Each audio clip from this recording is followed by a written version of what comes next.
Okay, in this video, we're going to have a look at how we can consolidate data a different way using the data menu, okay, and the consolidate function from there. Okay, so bear with me till I open my file.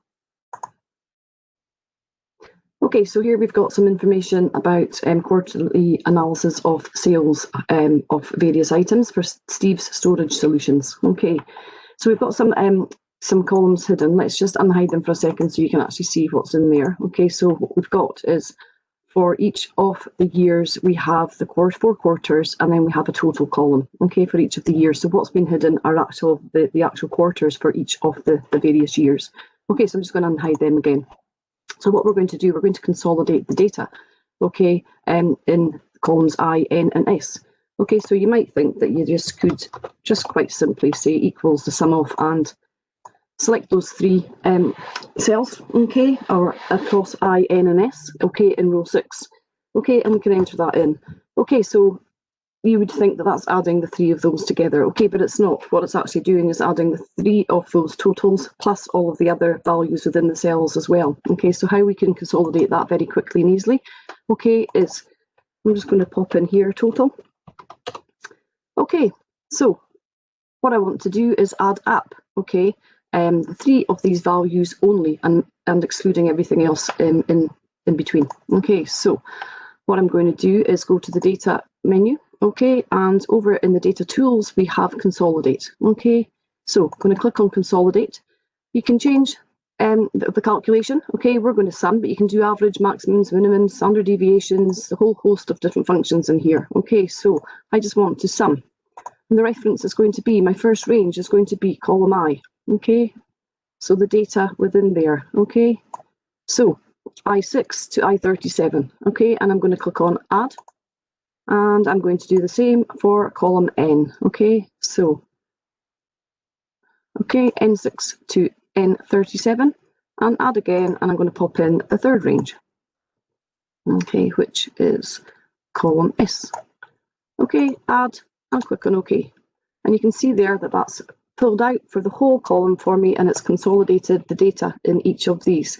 Okay, just to prove that to you, obviously if I was to type in 227,354, 4070 and 4118, if I was to sum these up, okay, we're going to get the same value, 235542. Okay, so very quick and easy way to consolidate the data, okay, across those three cells, and as I say, excluding everything in between. Okay, so this option here, okay, is not the one to use in this particular example, okay, because as I say, it's going to also add in the values in all of the hidden cells. Okay, so if we were to go back in to consolidate again, okay, the ranges are still there. Okay, so I could have actually just wanted to work out the average or something this time. I wanted to work out the average, just click into the cell V6, back into data consolidation. Okay, the reference is there, and I would just need to change the function. Okay, and it populates it for me that quickly. Okay, let's have a look at another example. Okay, where the information in the sheets isn't the same. Okay, so what we've got here, we've got different sheets, okay, with sales figures for each of the various sales representatives. Okay, so across different branches.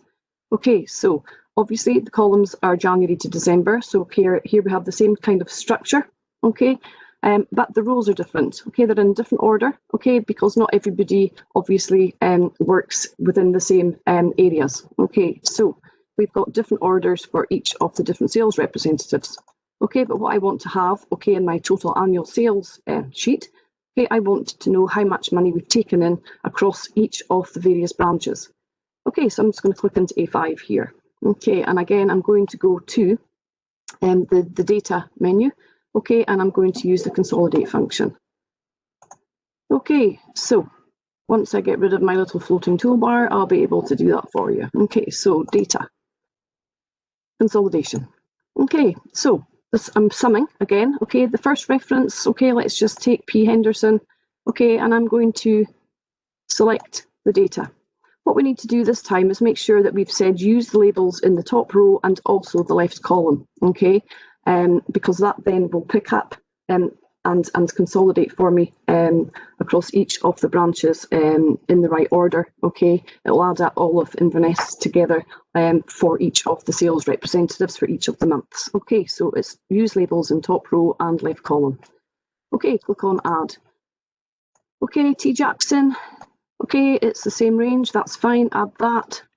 Okay, G laws, slightly different, there's an extra row, so we just need to make sure that we've selected that. Add that one. Okay, Norton. Okay, just check. Yep, it's okay. Fine, add that one. And B Saunders again, we've got an extra row. Make sure we're picking that up as well. And add that in, and okay. Okay, so there we have for grand total for each of the sales representatives for each of the different branches. Okay, so for Aberdeen, 609.